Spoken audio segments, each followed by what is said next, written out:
Good morning. Good morning, and welcome to this month's edition of Healthy Together Mississippi Third Wednesday Parent Resource Chat.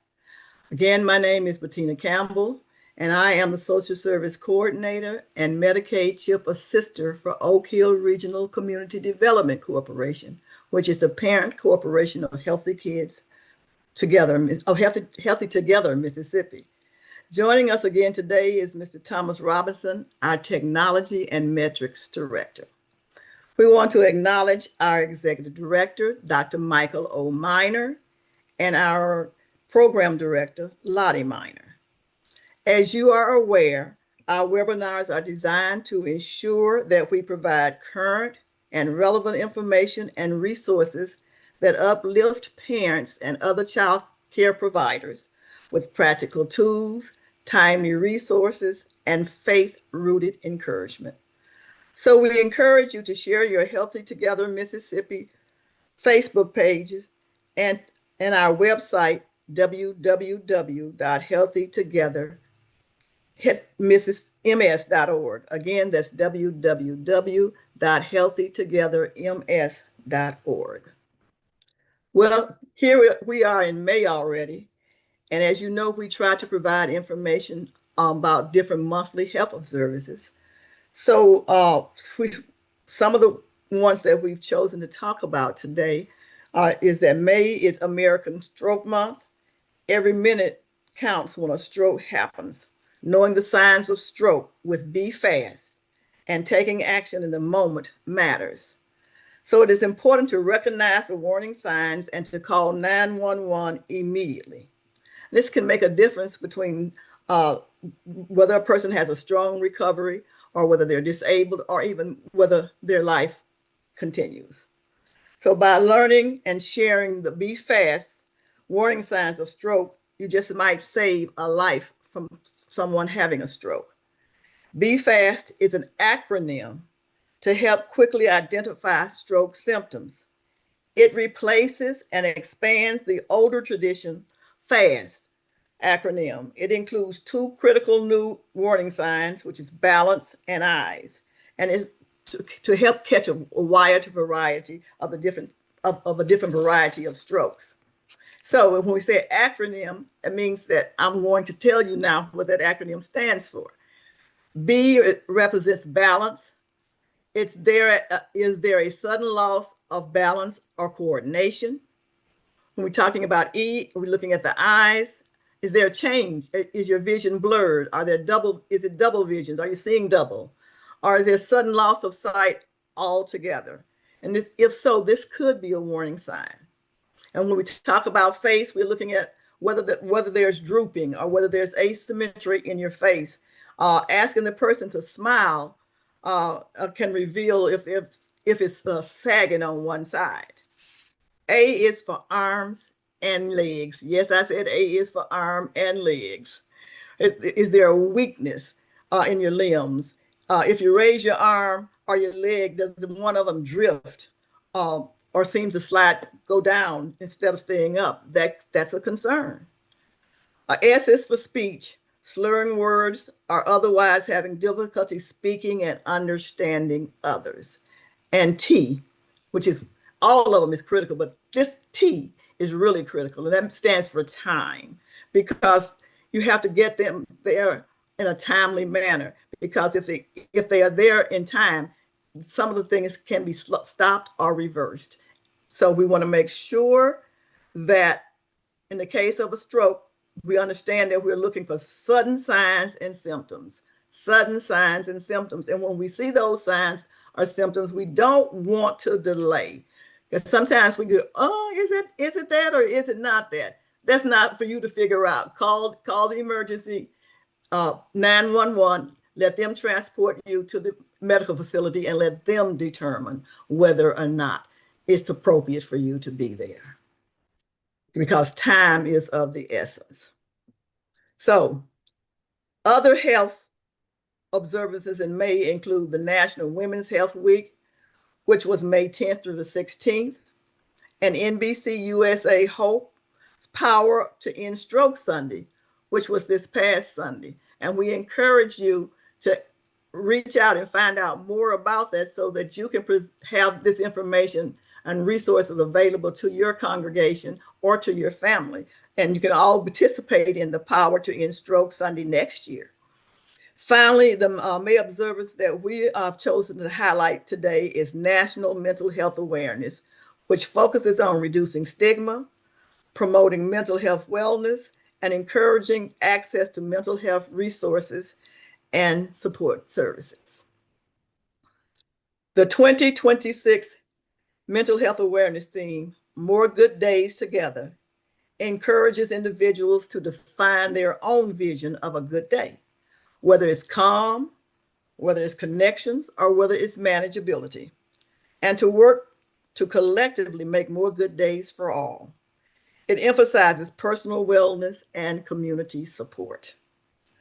The key goals during this week are to reduce stigma by normalizing conversations around mental health and encouraging health seeking without shame, to promote mental wellness, highlight self-care practices and healthy habits as protective factors, and to expand access by addressing barriers like cost, finding the right provider, navigating services, and also connecting individuals and families to resources. And finally, to share information about support groups, crisis service, and treatment options. So that was a lot, I know. And I went through it kind of fast because y'all know I talk fast.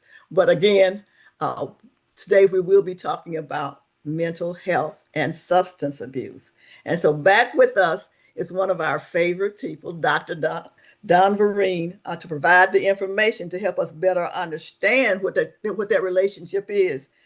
And we will explore dysfunctional family roles and how these roles influence mental health and addiction, and why addressing family systems as a whole is vitally important to achieving lasting recovery.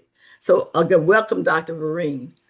But before we start our presentation, I just want to remind everybody again to please share this webinar on your social media platforms. Then I want you to make sure that you get your pencil and paper ready, because you know that if you've been with us before, that we try to answer all of your questions after the presentation. So let's kind of remind people about who Dr. Vereen is, and for those who've not been with us, to share a little bit of information about him. Dr. Donald R. Vereen Jr. is a psychiatrist and public health expert known for his leadership roles in substance abuse research and national drug policies. He currently serves as director for the University of Michigan Substance Abuse Research Center, and he's a former deputy director of the White House Office of Natural Drug Control Policy. And this was during the Clinton administration. Prior to that time, he served as a special assistant to the Director of Medical Affairs in the National Institutes of Health, also known as NIH, and the National Institute of Drug Abuse, known as NIDA. During his tenure at NIH, Dr. Vereen worked on the development of research strategies to address public health issues like violence, drug abuse, and addictions. From 1992 to 1994, while at the NIH Institute of Mental Health, he was charged with the development of community-based research projects on violence.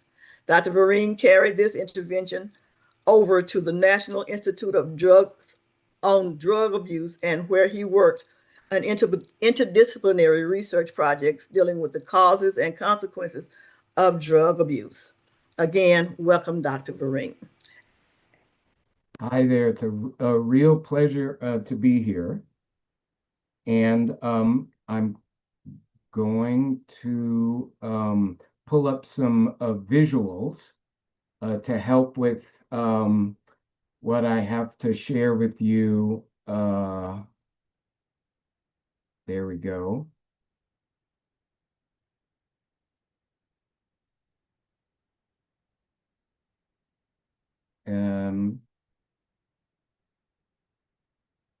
Are we seeing a happy family here? Can we see a happy family? Yes. Okay, wonderful, wonderful. Okay. Thank you, Mrs. Campbell. I really do look forward to the challenges that you present to me um, on behalf of the folks that you work with, the folks that you serve. And thank you for that because I get to learn something new, some new things, and I get a chance uh, to put things together in a way that may be helpful and may be more easily accessible in terms of information. Um, in preparing for this week with Mrs. Campbell, it dawned on me as I was taking notes and trying to organize some major points that we've discussed a lot of the aspects of what I'm going to present to you about mental health and mental illness and substance use and substance abuse, all of those things. Um, but through the lens and taking into account the role that dysfunctional families and then individuals within those dysfunctional families can play in the development of a mental illness, the development of substance use, which is a mental illness, by the way. It's not exactly separate. And I I'm gonna draw on and use the same concepts that we've talked about in the past because they're relevant here. They don't always get the attention that they need in research, but my job is to try to put all of that together for you so that I can make a couple of pronouncements and then back them up, and then that generates a time for us to discuss, question, and learn from this session. So having said that,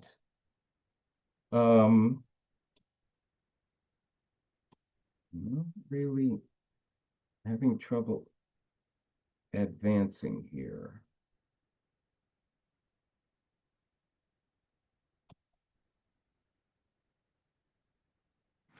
You may have to click the button on the left side. There should be some buttons on the bottom left of the slideshow. I have the whole slideshow up.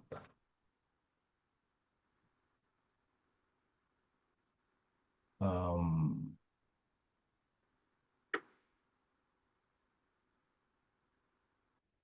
let's see.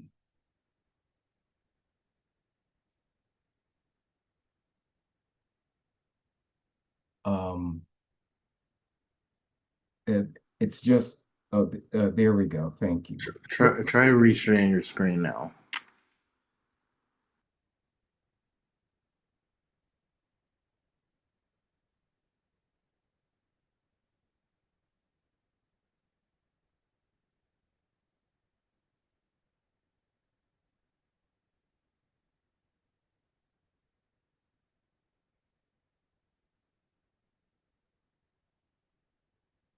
Yeah, it's still not, the buttons aren't coming up.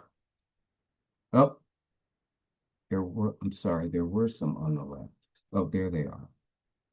Here we go. Okay. They keep going in and out. I apologize.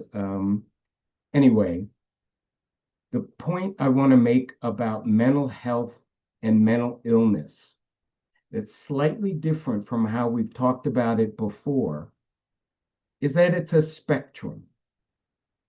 I went to 9 funerals last year. Some of them really got to me. I don't think I met the definition of depression, but I was not my normal self. And yet I was healthy. I was supposed to be sad at those events. Fortunately, I had a family that I supported and that supported me.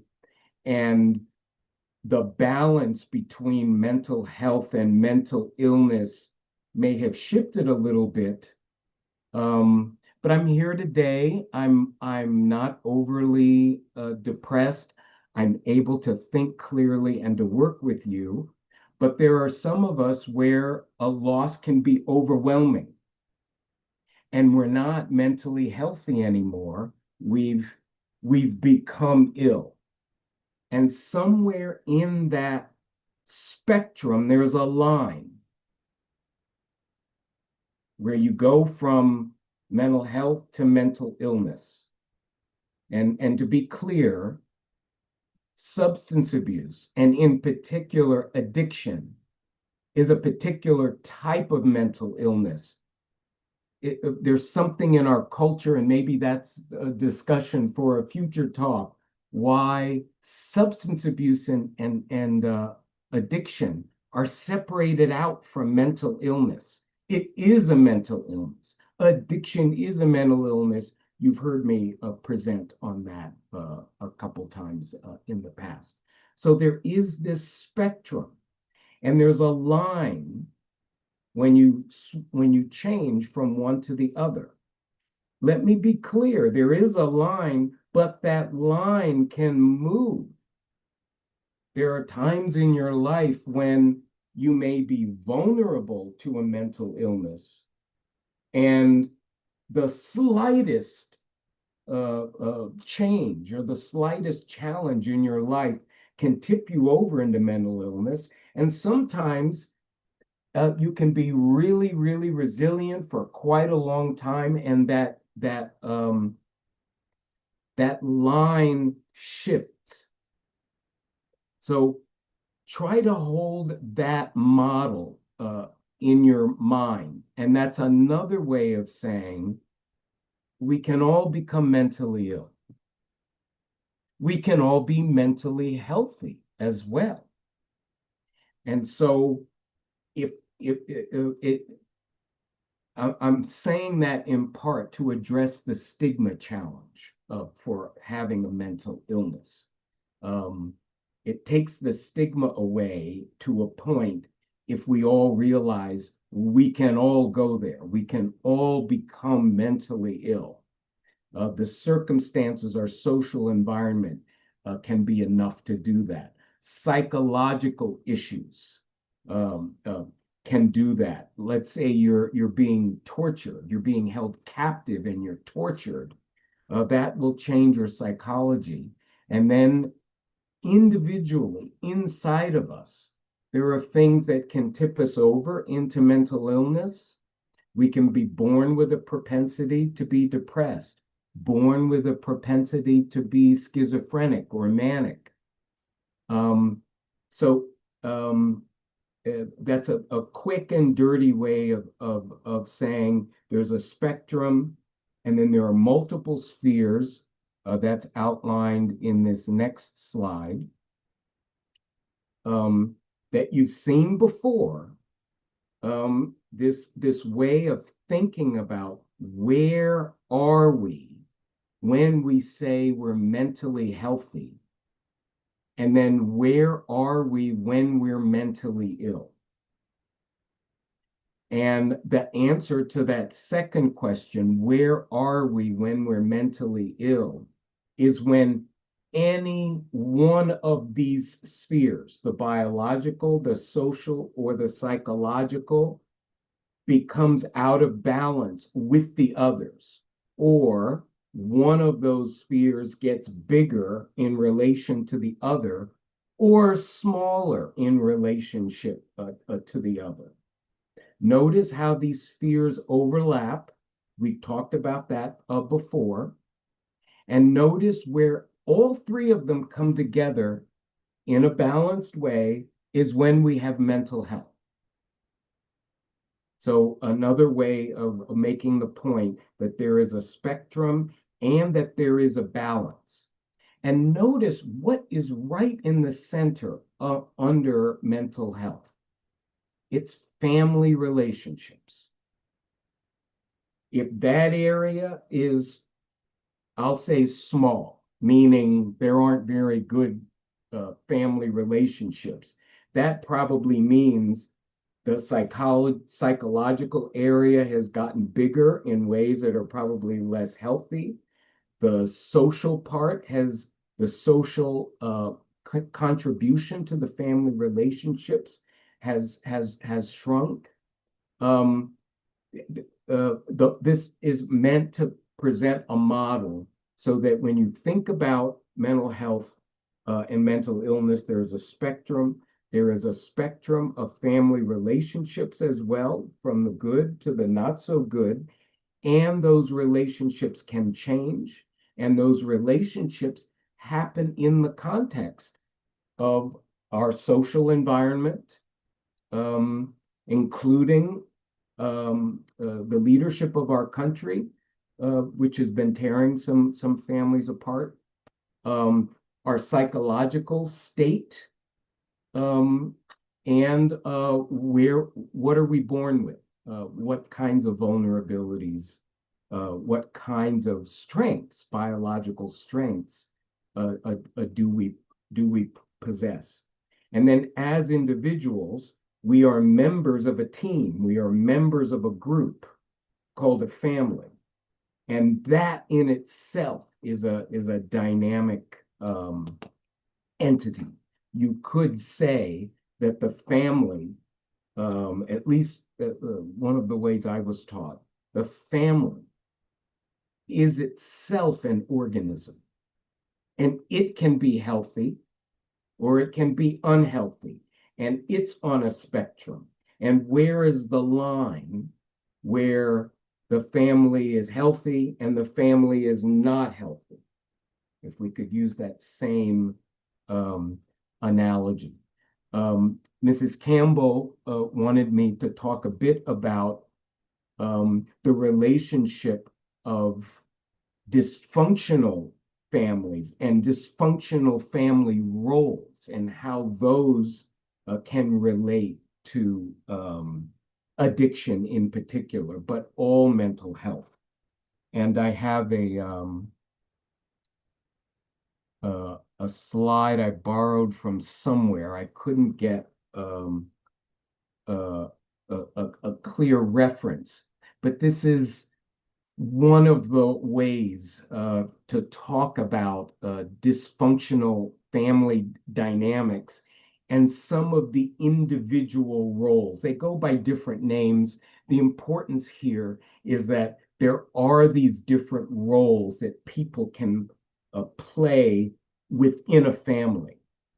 And living in one of these roles can by itself set one up to be mentally ill, to look for ways to feel better, because the coping mechanism that's built into the role that one plays in a family isn't working well enough. So I'm not going to go through the individual types of roles, except to say that when you have a family, when you have something like mental health within a social environment that's healthy, the issue of balance, which I've already mentioned, is important. When you see these different roles within the family, it's an attempt to balance out the family. It's an attempt to make the family as whole, as functional as it can be. And yet there's a failure because no matter how hard these different roles, how well they're played, they still can't quite get the family back together again. Each of these roles is held by an individual and sometimes a couple of individuals. A family can have more than one enabler. A family can have more than one scapegoat. But the critical point and where I want to move our discussion is each of these individuals is dealing with stress. The final common denominator here, the final common pathway is stress. When I talked about the spectrum of mental health to mental illness, stress is what helps to move that line in one direction or the other. When I showed you the different spheres that contribute to an individual's sense of mental health, it's stress that stretches or shrinks those different spheres and affects the placement and relationship of all the individual things that contribute to mental health. It's stress. It all will boil down to some form of stress. So keep that in mind. And then the next thing, we're going to talk about one of my favorite topics. Each of these individuals and each of us, when we're trying to experience that spectrum, what is it about us that's able to determine that or to figure out where that line is? We as individuals have brains. It all comes down to stress and how we are dealing with that stress as individuals. And I'm going to reduce this even more to how we see stress, how we see things, how we feel things, how we react to things. It all comes down to our brain. Our brain is functioning somewhere along that spectrum of mental health. Sometimes that brain, our brain, is functioning on the other side of the line in mental illness.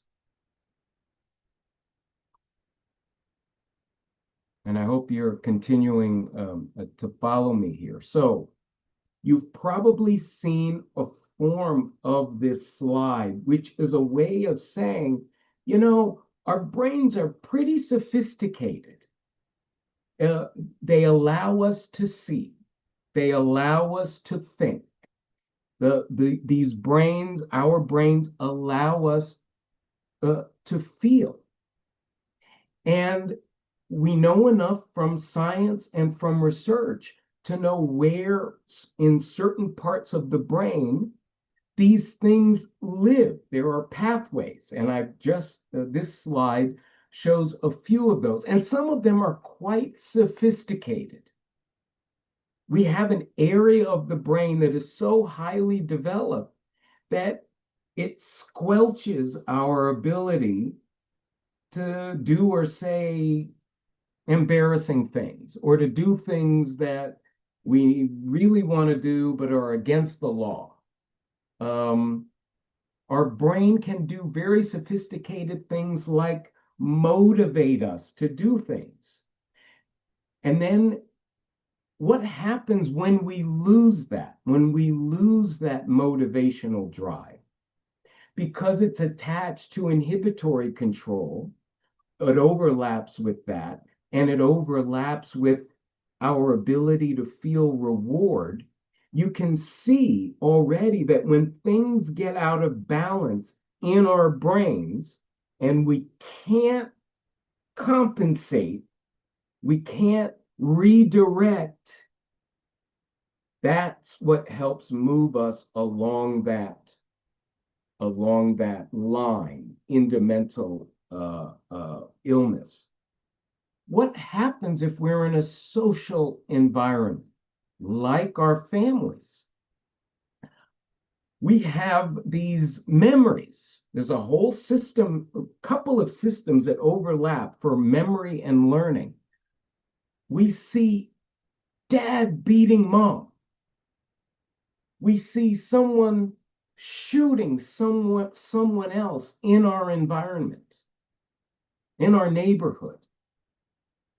Those memories are attached to feelings, and they're out of balance to how we can feel good, how we can make ourselves feel good. Those traumatic memories can make us not want to do anything, just withdraw, just shut down.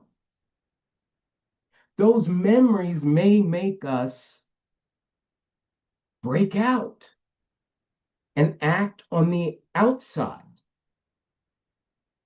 And those memories, in that case, shrink our ability to inhibit those tough and I'll say bad behaviors.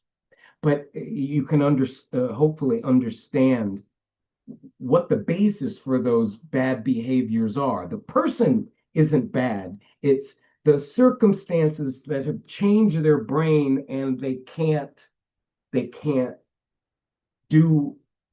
behave in a way that is more balanced.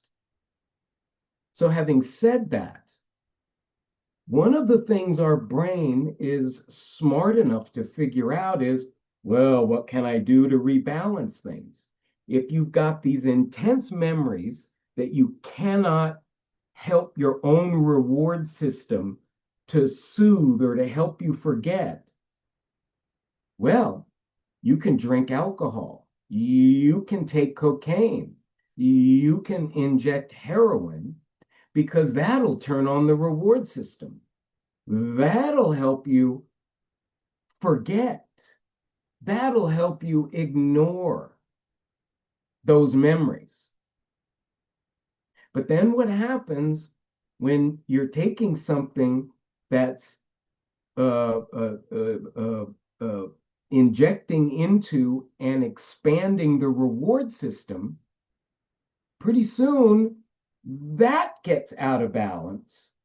And then you have a whole nother set of new imbalances going on. So I'm going to stop there, and I'm hoping that I've been able to communicate not only the complexity of all that's going on, but how these different things are related to each other. And I focused on the brain here, but hopefully by focusing that way, you can appreciate how things happen in the social sphere as well. And if we take the level of the family, something going out of whack, someone getting sick, someone getting addicted, causes the rest of the family to act differently within that family dynamic, within that family system. And others take on roles to try to rebalance where the family should be going. And in the end, it doesn't end up working out because there have to be other interventions. There have to be other corrections, or there needs to be help with the other corrections that were attempted. So I'm gonna stop there because I've gone over a bit, and let's have a discussion. If there are any questions, if you need a clarification, or if you have a comment about all of this, and you have a specific question about tying this to dysfunctional families, we can then have that discussion.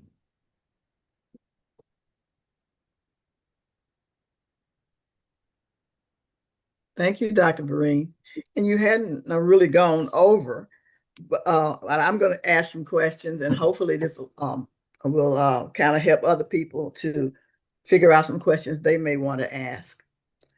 So, and it was very insightful and kind of reminded me of some things that I had deliberately put on the back burner. So I think that happens a lot with us. I think that we all have uh, some families that we have experienced either substance misuse or abuse, and also maybe having some mental challenges going on. And we've taken, as I said, we've taken on some of those roles to try to adjust, and they may not have been very helpful for us in the long run. But so I wanted to ask, what are the primary neurobiology, genetic, or social, cultural, and environmental factors that link mental health disorder and substance abuse use disorder? Okay. Great question. Some of those are in the slide that I showed with all of the different spheres, because they're all there, but you're asking about specific genetic issues. And I think we'll start with the neurologic genetic issues. And I'll try to answer the question this way with a little bit of a story or an observation. When I was born, I smiled a lot and I loved feeling and touching other people. I was born with, I don't know, there was something about that turned on my pleasure center. My youngest brother, and I'm not talking bad about him, though it's the truth, he will admit this, he couldn't sit still. His arms were all over the place. Basically, I want to say our biologies were different. I could tolerate some things that he couldn't tolerate. I was born with those. Whatever the combination of genetic information I got from my dad and my mom came out in a different combination than it did from my brother. Now, neither one of us are substance abusers. However, what if one of my parents died early on and I didn't have that hugging and need to be touching other people that my brother didn't have to have? I'm missing that closeness, that physical, almost sensual thing. That biology has gone unmet. And I may approximate getting some of that back when I learn to sip somebody's drink. And that effect of the alcohol on my little brain made me feel really good. Whereas with my brother, he wouldn't have been attracted by that as much, although it might have calmed him down and made him sleepy and he would have slowed down, but he doesn't like that. He wants to be active all the time. We have two different vulnerabilities that can be inborn. To be more specific about these factors, what if somebody is born with taste buds, the proteins and chemicals that you're coded for with your genes? You're born with taste buds such that when you taste gin, and I know most of you have tasted it, tastes like sweet Kool-Aid or sweet tea. And you could just drink it and drink it and drink it, and then you get high from drinking all of it. Versus some of us, I'm one of those, when I taste gin, it's among the nastiest stuff I've ever tasted. The chemical reaction is something that is, you have a genetic basis for that because it involves chemicals and proteins in your taste buds. Two different people, two different genetic makeups. One genetic makeup makes someone vulnerable for addiction. because they'll drink the alcohol to a point beyond that beyond the point they should be drinking. Another quick example, some of us are born with a pleasure center that's kind of normal. There are things that make you happy and things that make you sad. There are some people where nothing satisfies them, or you got to do so much extra to get them to feel good. Those folks may be vulnerable to drug abuse and addiction, because what all drugs do is they turn on the pleasure center. They give you a boost of dopamine, and that counteracts not feeling so good. And so if you're born with different levels of how you're able to experience pleasure, that can be one can be put you at risk for becoming addicted. The environmental factors you included in that, Mrs. Campbell, they're the same. Some of us, we see the dysfunction happening in the family and we remain balanced. Some of us are in the dysfunctional family and it's too stressful for us. We might run away. We might self-soothe with substances. I gave the example of dad beating mom. When you have these horrific, nightmarish memories, you want to push them away. And so you're vulnerable to substance use because there are substances out there that can calm and push away and blunt those memories. So I hope I got to most of the aspects of the question. I think you did, and in fact, I think you even did a good job of answering how those role expectations in the family can exacerbate mental symptoms and increase substance use. Because of stress. You're stressed out. When there's a misbalance, you want to live this way, the family needs you to do this. That's where the stress comes in, and it moves that line. It moves that line. Yeah.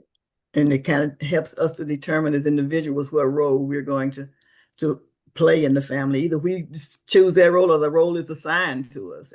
But it does, and that can have what I wanted to ask you next is how can an early identification of mental health and substance abuse use risk preventing the development of dysfunctional roles? Okay. A first pass on that question, a first take, is that the earlier you identify something, it's much more likely that it won't be as serious.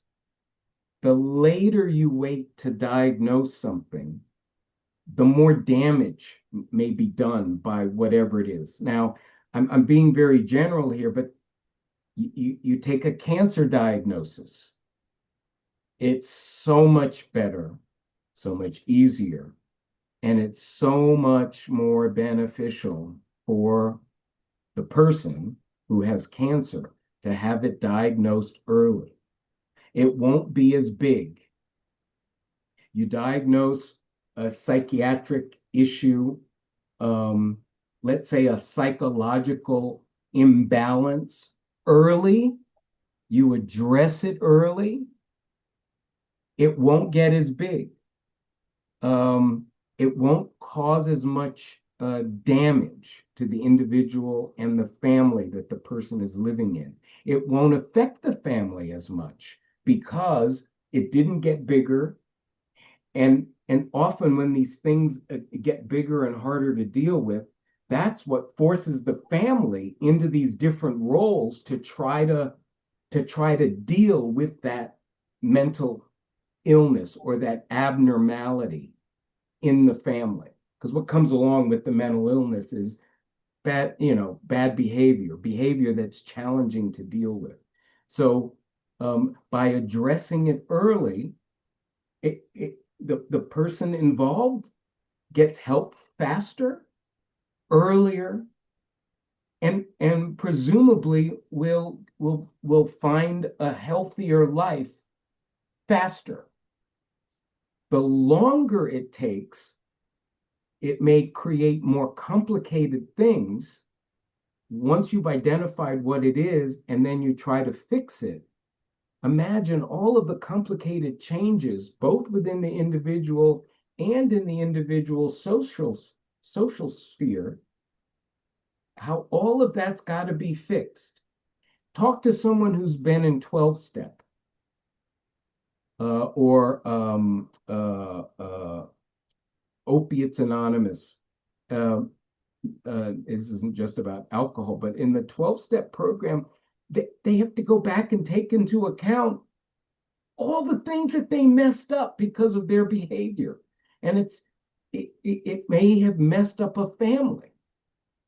And you have to go back and you're supposed to apologize to each of the individuals and the family as a whole. So this is my answer is a similar one that we talked about when we talked about chronic disease, and one other time when we talked about long COVID.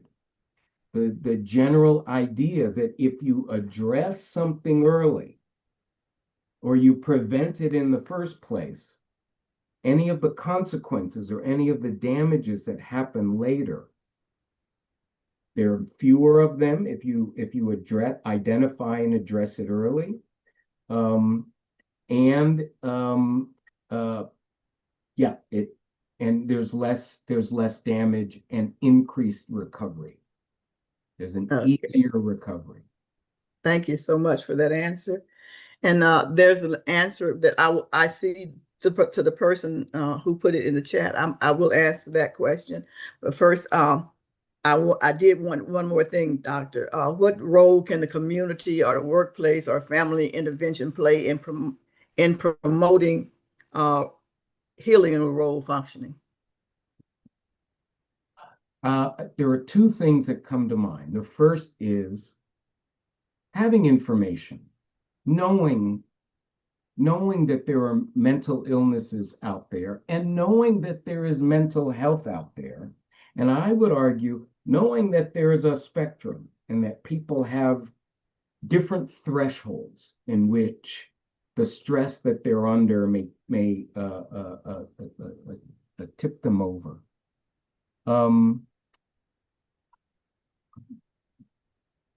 What was the second part of the? I wanted to know how can it help heal, promote healing? And I think you've answered the question for the functioning. Okay. The question was, what role can community, workplace, or family intervention play in promoting healness or healthy role functioning? Yeah, the community can provide the resources, all the things that you've talked about in addressing Mental Health Awareness Month.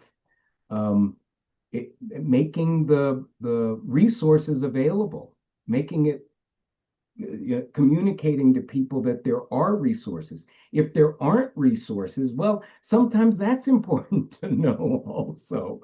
Hey, they're not here. Is there somewhere else you can go and get them? The communities themselves can recognize the importance of promoting wellness. So what does the community do to promote those things? Are there social gatherings, social things for the community? Are there opportunities the community can provide for healing, to promote recovery, to take away stigma? Those things work best at the community level. It's great within a family if you're not stigmatizing the family member or members that have mental illness. But when that community member goes out in the public, it's wonderful if the stigma is not there in their neighborhood. It allows them to be stronger. And all of that comes with knowledge. The first point that I was making, there has to be awareness, accurate awareness. You know, you can be aware of something and treat it like dirt. It's no, you have to have a realistic, thoughtful way of using that information to promote the health. And the last thing I will say about the promotion of these things is that they're often, it's hard to measure, you know, if there is promotion, you know, if there's actually been help, you know, so a community will say, and this did happen to me. Oh, Dr. Vereen, you know, you all keep coming in and saying, we need a violence prevention program. We need a pool. It gets hot here in the summer. We need a pool. Our kids need to go there. And I realized they were absolutely right. The community needed the pool. And you know what? You build all kinds of things around that pool. Swimming lessons, the kids having a good time, which is a health promotion kind of thing, an opportunity to have fun, and addressing community challenges. Well, the pool building is a place where you can meet, because there wasn't a place to meet before. You can go there after school, before school, during school. The community needed a pool. And it was the basis for all of the other things that needed to be built to support the community.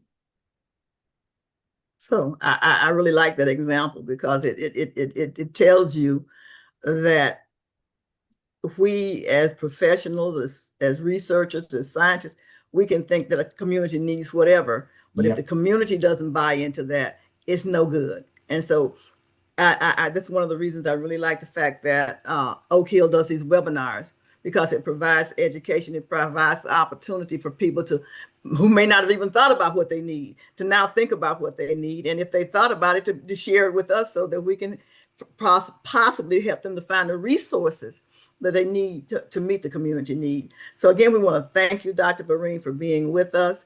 And before I ask this next question, I just wanted to make sure that everyone knows that now is the time for them to be able to open up their mics and ask their questions, or if they're on the other social media platforms, to be able to put their questions in their chat, or so that we can make sure that those questions get answered.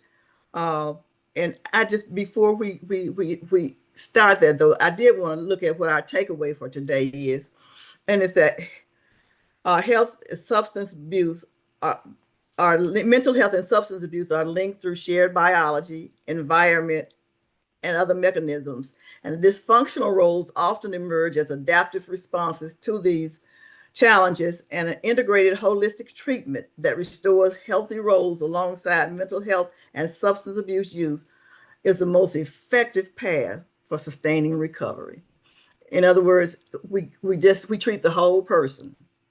And the whole person is the family. In this case, we want to treat that and make sure that they have the resources that they need in order to become whole and functional again. And it also means working with them as individuals within that family to, again, make sure that those needs are addressed. So there's a question that says, should a person seek counseling after experiencing traumatic events, regardless of thinking that they are okay? Absolutely.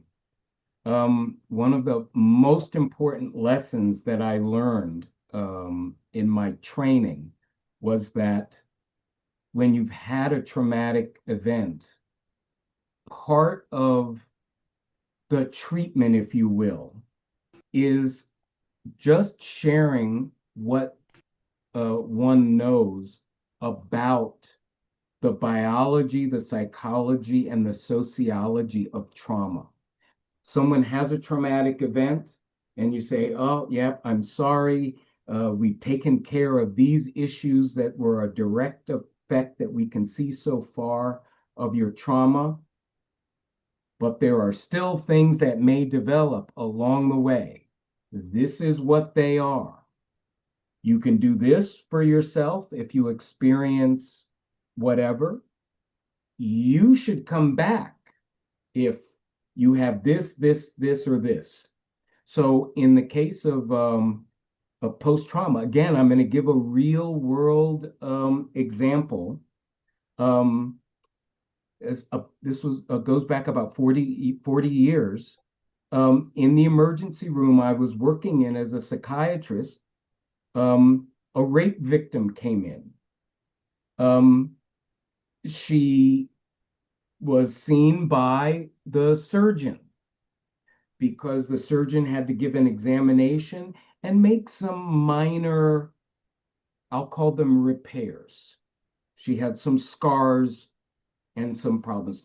The surgeon recognized that the scars and potential scars of this as a traumatic event were not addressed in the emergency room. So he came to see me and says, shouldn't I say something to her? Should you see her? I said, absolutely. And what I'm going to do is I'm going to say, you know, we can help you. And the symptoms of post-traumatic stress may not show up for days or weeks or years. There are some people who don't realize that they had a traumatic event until something triggers it years later. But you tell them up front, you share that knowledge, and we developed a system where we gave people cards. If they had been in a car accident, they were raped, anything that they could be traumatized around, we gave them something physical. Come back to the psychiatry service. We will be here for you. That helped to extinguish some of the stigma. But we made it easy for them to come back. They didn't even have to call their own doctor. They could just come back to the emergency room, and we would address that. So it is very important to reach out. You may not have something that's easy to fix. That's okay. You make contact with the folks that can get you in touch with the resources that you'll need when they come up. Try to anticipate some things. More importantly, this whole enterprise that we're a part of right now focuses on health, not illness. So when you go to see someone, that is an opportunity to figure out the kinds of things you need to keep doing or the new things you need to be doing to support your mental health, to help make you stronger and more resilient so that the trauma doesn't get the better of you later on. So it's an opportunity to actually practice mental health. That's why the early part is good. It's not just about the malady. It's not just about the illness. It's not just about the negative. When you go, you want to spend as much time figuring out the positive and what's going to support you than what's bringing you down. That's the importance. Thank you so much for that answer. I'm going to ask, are there any other questions? Anybody? Duke, do we have any questions from the other platforms? I'm not seeing any. Okay. And are there any questions that anyone else had on Zoom? Please feel free to raise your hand or put it in chat or open your mic and share. Okay. Well, again, we want to thank you, Dr. Vereen, for always being accessible to us. We appreciate it, and we learned, I think, um, a lot today, and hopefully, if there's someone who's here that needs the information that it benefited you, and that if you need us to share it with your family, that you share that there is hope. There are resources that are available in your community or that you have access to that may be outside your community that can help make the family whole and healthy again. And so again, we thank you for those of you who are listening, and we want to at this time do our friendly reminders. And the friendly reminders are that the Mary and Pat Zoom webinar, which talks about Medicaid, Medicare, CHIP, and affordable care, veterans care, to have you so that you can know where you can go to get access for health insurance for you and or your family, will be Monday, June the 22nd. Tomorrow, Thursday, the 21st, we will have talk about real estate. Let's talk about real estate with Area Mays. That will be at 11 o'clock. And we hope that you are again taking advantage of this information that we are providing to you and your family to help you, your family, and the community become a healthier place to live, work, and play. I also wanted to let you know that next third Wednesday Parent Resource Chat will be held Wednesday, June the 17th. It's in support of June's Health Services. Our focus will be on Black men's health. We will have Dr. Derek Griffith from the Department of Medical Ethics and Health Policy in the Perelman School of Medicine at the University of Pennsylvania. And he's the lead author of Move Member, which is the real faces of men's health in 2025 in the United States. It's a report that they've compiled about men's health, and that report was launched in October of 2025, and it's the first report of its kind that describes the state of men's health nationally. So we want to come and hear what he has to say and how we can better support and help our men. So please join us and encourage your friends and your family members to listen in, because again, you can get some valuable information that may save you or their lives, or may help you to lead a more quality life.